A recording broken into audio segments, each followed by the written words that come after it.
Okay. You're listening to WNHH 103.5 FM, New Haven Independent.org.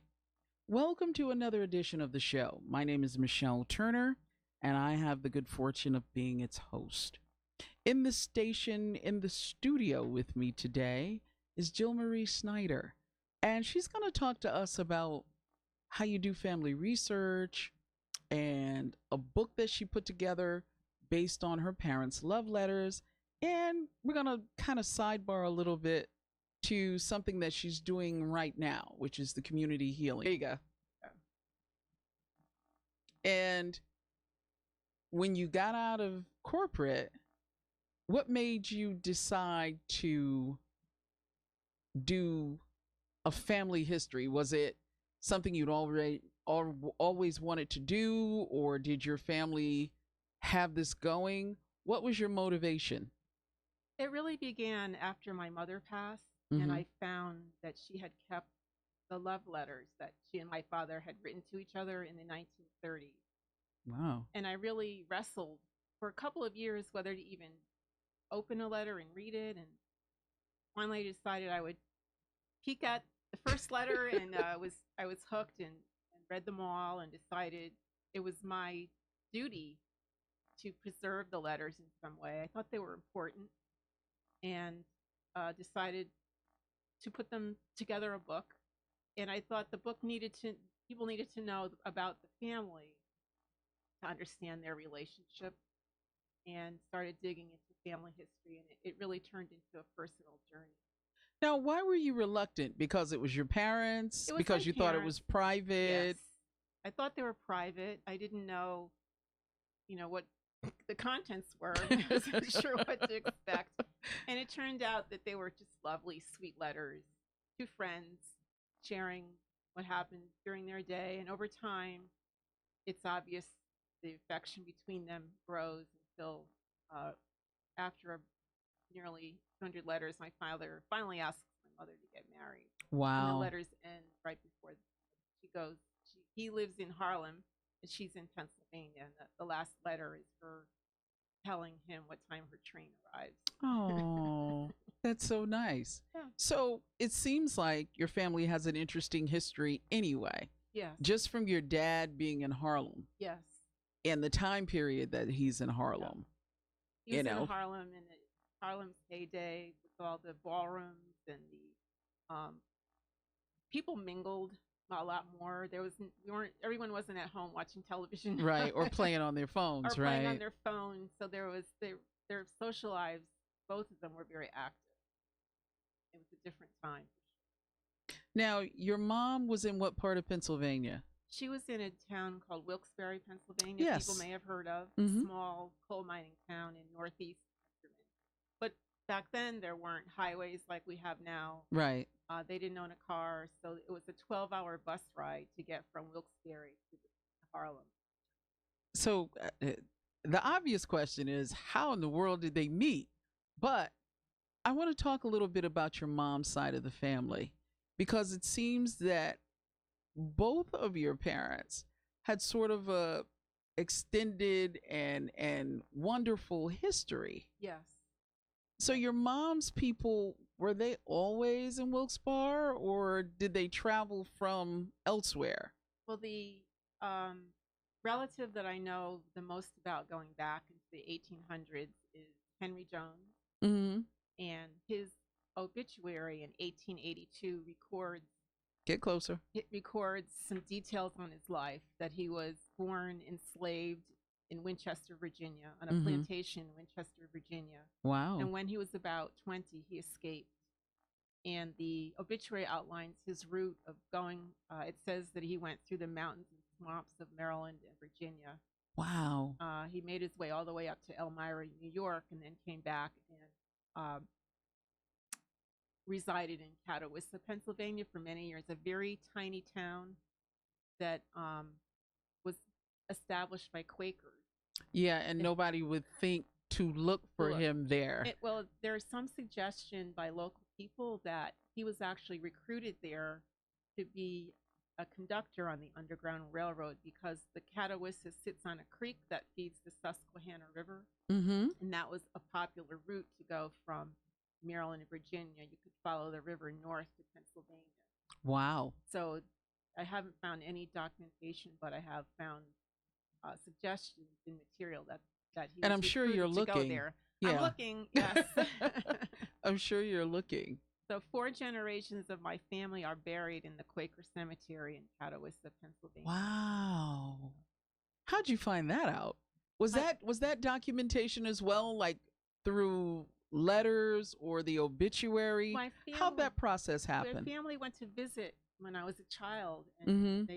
my mother took me to the cemetery. So I knew it was there, Mm-hmm. but I, as a child, didn't really pay attention to the significance of. Didn't think it was Of important. course, I was bored and couldn't wait to get out of there when I was 8. Right, right. So was it, the child experience, if you will, like, okay, yeah, I've seen it, and can we go? Yeah, exactly, exactly. Now, your father's people, are they native to Harlem, or did they come from the South, or? My father's family also interesting. They're longtime residents of Pennsylvania, Mm-hmm. and I think they may have been enslaved in Pennsylvania. And when Pennsylvania declared freedom for their enslaved people, they just stayed there. But the interesting thing that I figured out after the book is, over the years in the census, the name of the town they lived in changed, and I thought they Huh. were moving, but as it turns out, they didn't move. Changed. The town's changed its name, Mm-hmm. and so they lived in the original name of where they lived was called Deep Creek Valley, Okay. and it was Pennsylvania. Pennsylvania, in central Pennsylvania. I tell everybody it's the red on the map on election night. That's where that's where this town was, and it was founded by a man named Enty, who was Mm-hmm. a black man from Haiti. And he Wow. bought land. And a lot of people don't know that when the Haitian Revolution happened in the late 1700s, everyone knows that a lot of people went to New Orleans, but there are also a lot of people who went to Philadelphia.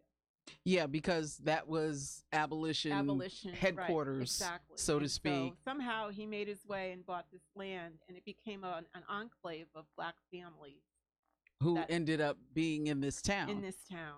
Yeah. Because and the reason why I asked if your father was a longtime native of Harlem was because a lot of people forget that there was a very big African American Yes. community, not only in Manhattan, but in Queens as well. Absolutely. Queens, Brooklyn. Yep. Yep. And they had been there since the Yep. 1600s, 1700s. And a lot of people over the years from the island, Yes. Panamanians, Yes. Jamaicans, Asians. So yeah, it's very lively communities in both Queens and Brooklyn. Because one of the things that I learned about was when they were tearing down a building, and you may remember this, they were making way for some building in New York City. They stumbled upon the African burial ground. Yes. And so Mhm. they discovered that these graves had been there Yep. before the United States was even conceptualized. Exactly. I mean, New York and New Haven is similar. There were people of African descent right here in New Haven beginning in the 60s. Yes. And in fact, where the Masons Hall is, that area was known as Little Africa. Yes. And that's why that was the school. Yes, exactly. Because if you think about it, you've got, and I don't know in relationship to this where the Q House was, but you've got St. Luke's Church right around the corner. Yep. Right. You've got the schoolhouse. Yep. You have the Elks up the street. And of course, you've got St. Martin de Porres, which is the only black saint. Now, that was by design. It was by design later on. Oh, no. The Puritans, when they laid out the 9 Squares. there were only certain people allowed to live in the 9 squares. Yes. People of African descent were not allowed. So there were 3 places where they could live, but you just described right up Expel Avenue area over in the hill, and then the area that's now on just opposite on the other side of the railroad tracks that go up State Street. Yes. Yes, that which is right here actually. Yes. Which is down the street from the studio. Yes. Yes, exactly. Because that's been identified as part of the Underground Railroad as well. Yep. And a lot of the houses over there were a part of, but nobody really knows which was and which was not. And just recently learned that had Simeon Jocelyn had his way, one of the first, if not the first, HBCU in the country would have been here in New Haven. Yes. So I'm trying to figure out where the southern side of town is, because that's where they were going to put it. So I don't. Over in the hill. Would it be the hill? Yes. Okay.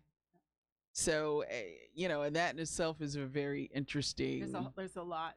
Yes. That goes with that, and the irony is most of the so-called town fathers who were against having that college here, they have streets named after them in the hill.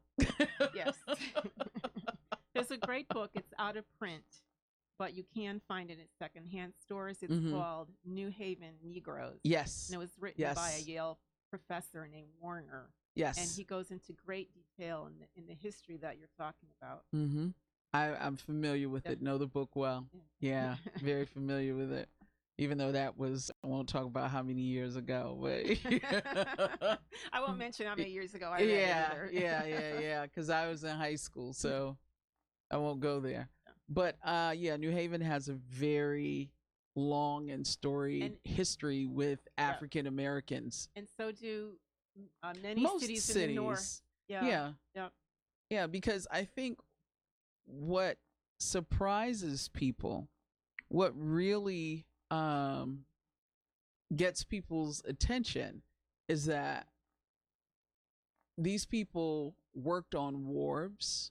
They were shipbuilders because of their skills that they had. Some as slaves, some as free tradesmen. They worked for their freedom. Yes. There were also people who were bought here as, specifically in New Haven, as somebody's manservant. Yes. And so as a manservant, you also got the opportunity to read, but you stayed at a certain pace. You did not leave your person, but you had to know how to read, even though that was a well-kept secret. So there's a lot of history. There's a lot of Black history wherever you go. Yeah. No matter where you are. A lot of untold stories. A lot of untold stories. And I almost fell off my seat when they did the preview for Still I Rise about the HBCUs, and they did it at Yale.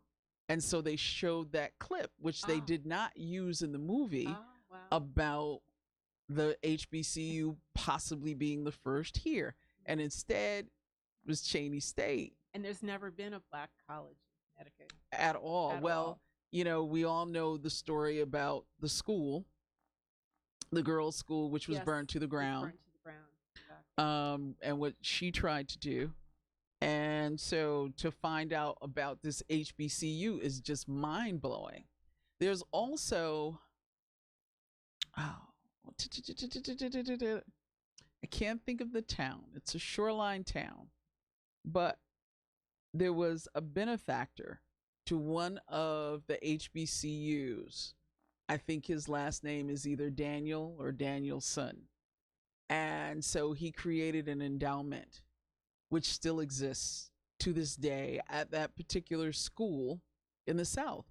Never heard of it until that film. And I was floored. Because, it's one of those things where I was somebody who loved African American history, who read incessantly, who always studied, who tried to find out about different towns. If I were going somewhere, what's going on with the Black community, and try to get a history. So to find these two things out about where I lived was just mind blowing. And that was recent. That's like a year or two ago. There's a lot of Black history here in New Haven. Yeah. So there's a lot that can be found out and is very interesting. Now, with that said, when you started on this journey of trying to find information, what set you off? How'd you start? I started by writing down what I thought I already knew, Mm-hmm. remembering little tidbits that I'd heard in family conversations through the years. And I put a notebook by my bed, a notebook by the TV, and a notebook in the car. And when something would go, oh, I remember such and such, I would jot it down. And then I ended up with about 15, 20 pages of information. And then I decided I needed to validate and fill in. Mm-hmm. And that's when I started using Ancestry, which wasn't as robust 10 years ago when I started as it is now. Well, what's the difference? A lot more information's available. Okay. 10 years ago, I had to write away for death certificates and birth certificates, and now a lot of those are available online. Okay. So it's. Is it expensive to do this kind of research? I wouldn't say expensive. With all the documents I paid for, probably maybe spent like a couple $100 over 2 or 3 years. Okay. But now you can get an ancestry subscription.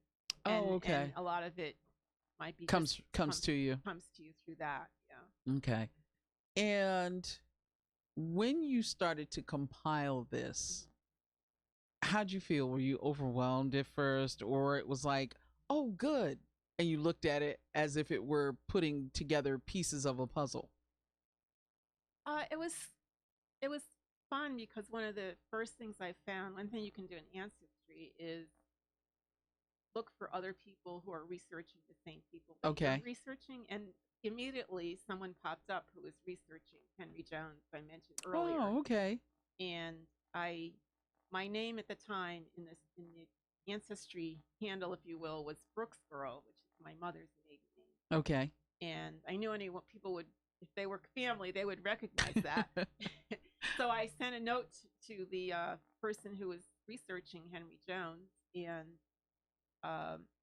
said, I think we're cousins. So she was a bit skeptical, I guess. So she said, well, tell me some family history. And we have tragic event in our family history where we had my mother's cousin killed his father.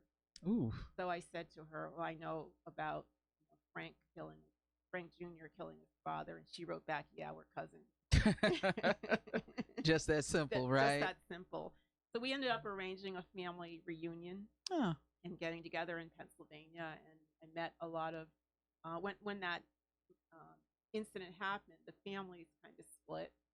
And that side of the family that drifted away, we lost touch with them. So it was very healing, I would say, overall, to do the family to come together. That was especially. Yeah, I'm sure it was. So once you compiled all this, did you feel like, hey, this is a really good story, maybe I should do a book? Or was it like, I'm just gonna put it together and sort of put it up on a board and the family can see it? No, I got the idea. Well, I wanted to just transcribe the letters Mm-hmm. and publish the letters, and so there was no question that you were gonna do that. And as I talked to other people about that, people said, well, you should put some family history with it, and you should write, illuminations of the letters, because if they mention historical events going on, a lot of people won't know what they're talking about. And so it turned into a 5-year exercise doing all of that. Wow. And how did you find that history? Did you do newspapers? Because I guess that's really the only thing at the time, right? Yeah. I was lucky in that I knew that the Brooks side of the family had been in the same town all those years. So I wrote to the local historical society, and she sent me a batch of articles. I couldn't believe how every obituaries for everyone, and all the news about the murder, that event there. So that was easy to find. My father's side was a little bit harder. He didn't really talk a lot about his family. Mm-hmm. And I remembered one of those notebooks I had around. I remembered that had said one time his grandmother died when he was a teenager. So I had an age range Mm-hmm. where That you could go with. that I could go with. And I had found the family in the census, so I knew her name was Charlotte. Mm-hmm. So I wrote to the Wilkes-Barre Historical Society for her obituary, and I also got her death certificate. Mm-hmm. You kind of have to work backwards, Right. starting easier to collect the information about people at that point when they died. And her death certificate had her maiden name, which I didn't know, Mm-hmm. and the obituary listed her sister's married name, which Wow. I didn't know. Which those are really a lot of the things that are stumbling blocks because women change their name Right. and they're hard to track. So Right. it was rich with information. And goodness, forget if they get married a couple of times, A couple right? of times. Yeah. They outlive a spouse, or Yeah. they decide to separate. Yeah. So it's just tedious work tracking down a lot of documents. Mm-hmm. So, in that 5 years, what is it that you discovered about your family that was a surprise, that you didn't know and it was a pleasant surprise? I really enjoyed reading on my grandfather, my great grandfather on my dad's side. I knew Mhm. nothing about him. Turns out he was a chef. He was a very popular chef in this area. Wow. Made quite a name for himself in one of the major hotels. So, can you cook? Did it? No. I was gonna say, did you inherit it? A little DNA, or no? I don't. There's a few things I make well, but I wouldn't say generally I was a good cook. You know, I do a nice brisket. You know, And that's a Yeah. challenge. Yeah. That's a One of challenge. my. You know, I have a few things that I do well, but I'm not your everyday cook. So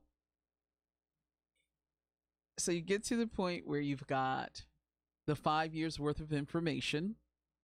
You already know that you're going to publish. Was there anything that you had to leave out and you said, "Oh, you had kind of a struggle saying, well, this should go in the book, or this should go in the book," or was it all in the book? I wouldn't say it's all in the book. There are definitely things I left out, especially in the aftermath. I do the epilogue of the Okay. family members. You know, I didn't tell all. Yeah, because I even though it's history. Yeah. I didn't want to. There was no point, but Yeah. family's a family, right? Right. Kind of want to keep some things, I Yeah, guess, to yourself. Right. Yeah. So, did you have a difficulty in shopping the book, or did you self-publish? I self-published. Okay. Yeah, self-published. I have to. I did get advice from Stephen Carter. Yes. A lot of folks know Yes. Stephen The Carter. Emperor of Ocean Park, one Yes. of my very One of your favorite favorites. So books. he was my beta reader. Okay. Yeah, and Tell people what that is. that's and man, you let someone when you think the book is done, Uh-huh. give it to someone who's already published to give you advice on is it ready to be published or do you need to do more work or what you would change. And his advice was for me to put more of my emotion in the book. Ah. And that was the hardest part, figuring out what did I learn, how did this journey change me. And so what did you put in? I put in the beginning. Can I read what Sure. I thought a lot about what did I discover about my parents in a deeper way. Not I knew the basic facts were there, Right. but what was like a deeper learning that I could find it.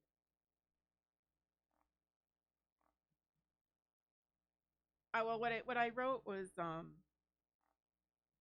that I wanted to give readers the full context of both history of both sides of my parents, and it occurred to me that I had a better understanding of their emotional connection. Mm-hmm. Like why did these people Two people come first time together. they met they had a connection. Mm-hmm. And I said they were both descended from African Americans but had likely escaped enslavement through the Underground Railroad, Mm-hmm. at least some. Both families had experienced acts of racism that had devastating consequences, and both of their mothers were outcasts. Ah, My grandmother Stella, my mother's mother, was an outcast because she was a white woman who had married a black man at 19. wow. And my father's mother was an outcast because she was an unwed mother. My Okay. father never knew his father. His father. Yeah, so they had that level of understanding that they didn't need to talk about. Yeah. They, they were They had a soulmates. They commonality. had a commonality without even saying a lot. You're listening to the show on WNHHLP 103.5 FM, broadcasting live from downtown New Haven. We are streaming live on TuneIn Radio and newhavenindependent.org. We are also streaming live video on Facebook Live. Just go to facebook.com/New Haven Independent, or just go to your own Facebook page and look us up. This is the show, as you just heard. Jill Snyder is my guest, and we're talking about the book that she put together about her family, which was driven by love letters that her parents wrote to one another.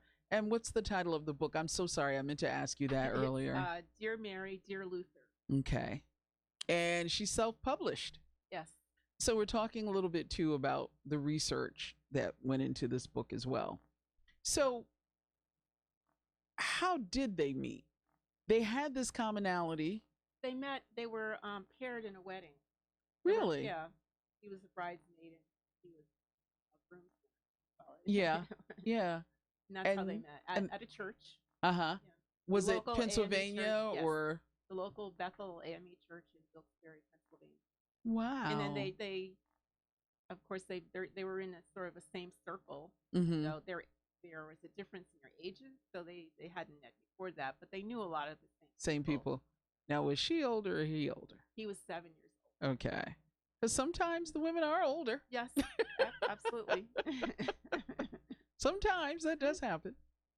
And so what drew them, do you think? Well, it turns out my father's aunt, uncle, cousins lived next door to my mother. He found out. Wow. And my mother's family had recently moved to Wilkes-Barre, so he didn't know they were there, and so he was schooled by the buddies at the wedding. Oh, she lives next door to your aunt. If you ever went to visit your aunt, you'd know, right? He's like, oh, maybe I need to visit a little bit more often. So he started visiting his aunt and then making his way. A lot of their social life back then in a small town happened on the front porch. Right. And that's where my mother and her family spent a lot of time. So he'd come over and sit on the front porch. It was a different time. Yeah. But, that's also, there's a couple of scenarios there. One, everybody gets to keep their eye on you. Exactly. 2, we get to know you. The whole family. The whole family. Yep. 3, we get to see how you interact. Yes. With everybody, and whether you are the person for this young woman and this young man, because it does go both ways. It goes both ways. Although he was older, so I think it was more scrutiny of him. Yeah, he was probably the one that really got scrutinized. Exactly. Yeah. So, how long were they writing letters? How long did they have the letter courtship? The letter courtship started in 1937. My father left to find work, and they lasted until the end of 1940, beginning of 41 when they got married. Now, was he a vet? Did he go off to World War II or no? Okay. Pearl Harbor happened after they were married. Okay. And he already had a son. My oldest brother was born right at the end of the year, so he was whatever they called it. Right. He missed it. Because he had a family and baby, and so he missed that part of it. He was also 30 by then. I was getting ready to say, and probably age had something to do with it as well. Yes. So, and how did they come to New Haven? long. Well, it's a little bit complicated. Sorry. Well, we To got make it time. short, We got time. my mother had a cousin Mm-hmm. here, and word spread through her that there was work here in the early 40s because of Winchester, Right. and a lot of people like my family came here To at work. that time to work. Yep, To work at work Winchester. at Winchester. Exactly. And so this is where they landed. Did they ever talk about the letters at all, or was that sort of a private I I knew that piece? I knew the letter. I knew their relationship was built on letters. They Mm-hmm. had that letter courtship. I never thought about the physical letters, like where they were, or Mm-hmm. thought about ever reading them. But I knew that my I think at one time I knew my mother had the letters because Mm-hmm. um she said I remember her saying it's why I felt I had permission to do a book. I remember her saying that she thought the letters would make a great book Hmm. when I was a teenager. I remember her saying that. And one of my notes of that, like, oh, Mom said she'd like this to be a book. So I felt I had permission to do it, and that's when I said, okay, let me start. Yeah, I'll start reading the Yeah. letters.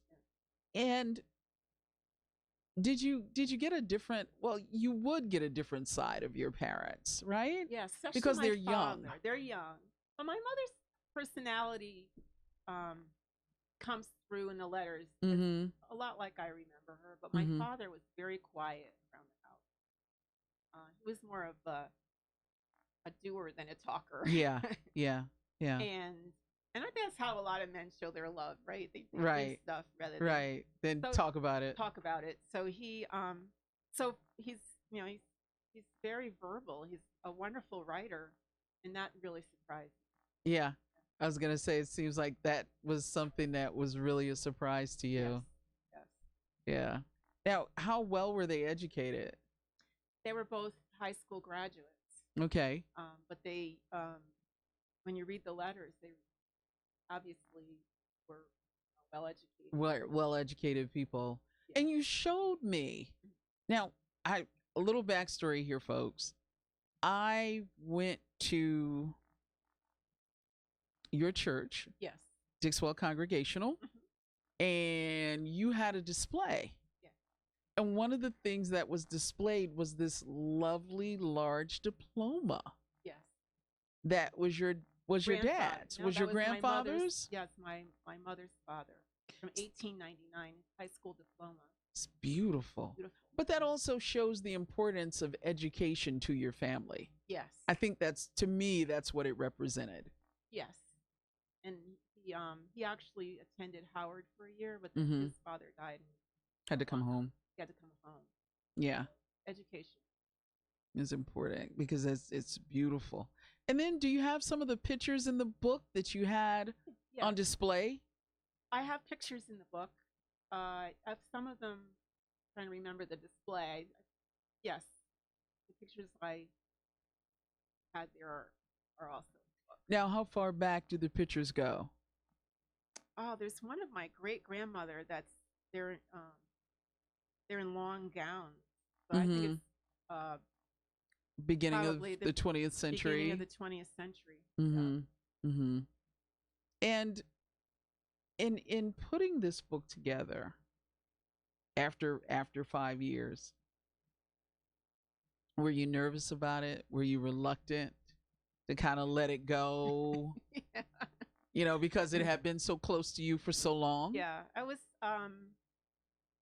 I proofread it. I paid 2 people to proofread it. I made my brother proofread it about 5 times, and then I proofread it some more. I Mhm. was really one of the negatives of self-published books that I heard was that the writers don't do a thorough job of proofreading.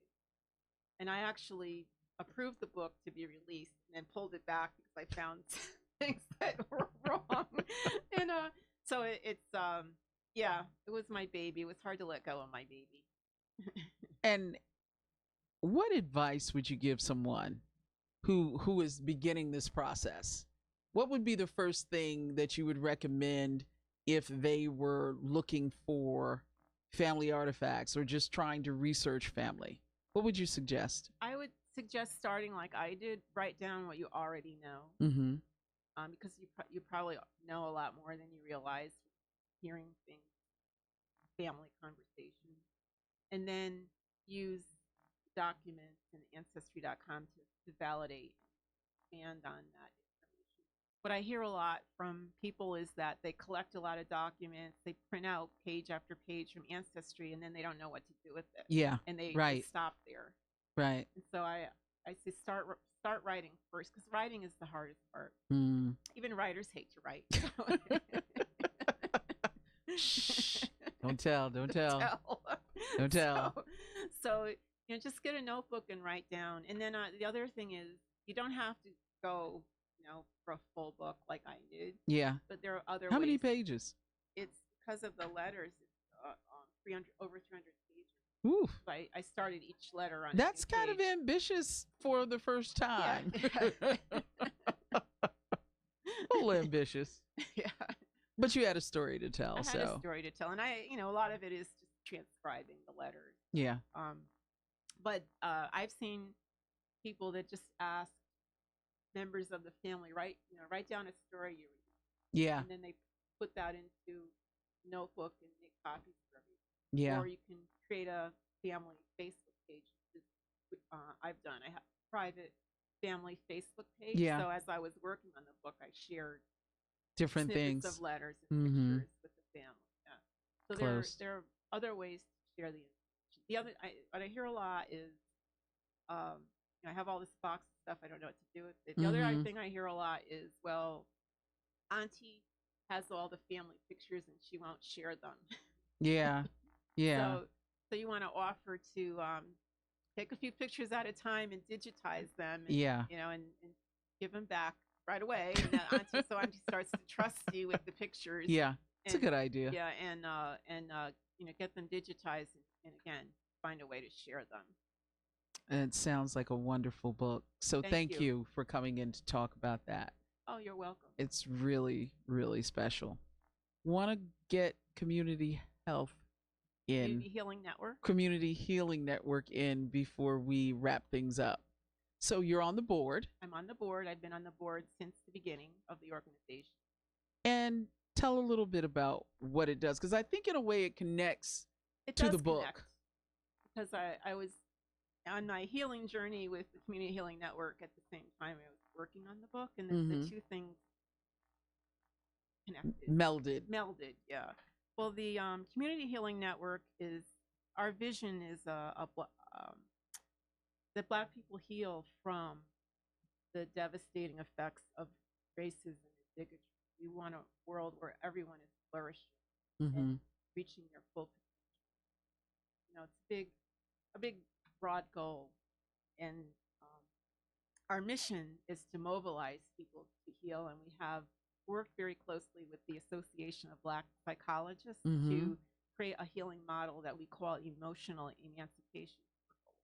And you're getting ready to do something We're in getting honor of Yes, in honor of the African American yes. arrival. the first arrival of Africans, forced arrival of Africans is documented as being in 2019. So Mhm. we're hosting 3 days of events in August, the 20th, 21st, and 22nd And where will that be? in Richmond, Okay. Virginia. Okay. The first day we'll actually trace the route of where that first ship arrived and where the Africans were walked to and where they were settled. And then the second day we're having a mass emotional emancipation circle. And then the Thursday is devoted to the future and what ideas we have for our Black future. And it's a community-wide event. So if somebody's interested in participating or they want more information, how do they get that? That's a good question. They can visit our website, Yes. communityhealingnet.org. Okay. And if somebody wants to be involved in the emancipation exercises, same thing? Same thing. Yeah. They visit, you can find it. All right. Jill, thank you so much. It's been a pleasure. Thank It's you. been fun. I learned a little bit. per usual, when I have guests on that I can kind of talk history with. So that's always fun for me. So thank you for that. I You're quite welcome. appreciate you being here. And the title of the book again It's is Dear Mary, Dear Luther, A Courtship in Letters. Ah, very nice. Once again, Jill Marie Snyder, thank you so much for being here. Appreciate your time and your energy. You're It very was welcome. fun. It was fun. And this has been the show on 103.5 WNHH, NewHavenIndependent.org. My name is Michelle Turner, and I have been the host of this show going on 4 years. I think I'm going to keep it if Paul and Harry let me. We'll see what happens. Thank you, Harry, as usual. Harry Draws is the man behind the curtain, and he always makes this go very smoothly. And I so appreciate it. So, once again, this has been the show on WNHH 103.5 FM, NewHavenIndependent.org. We're done. We're done. That went fast. It always goes fast. And that was just an hour. Wow. I was so surprised when you said we were done. An hour. But, you know, he's he's been in my case lately because I've been doing it right up to like almost an hour. And so he's like, show, you got 2 minutes. So I'm like, yeah, I know that. Yeah, I think you too.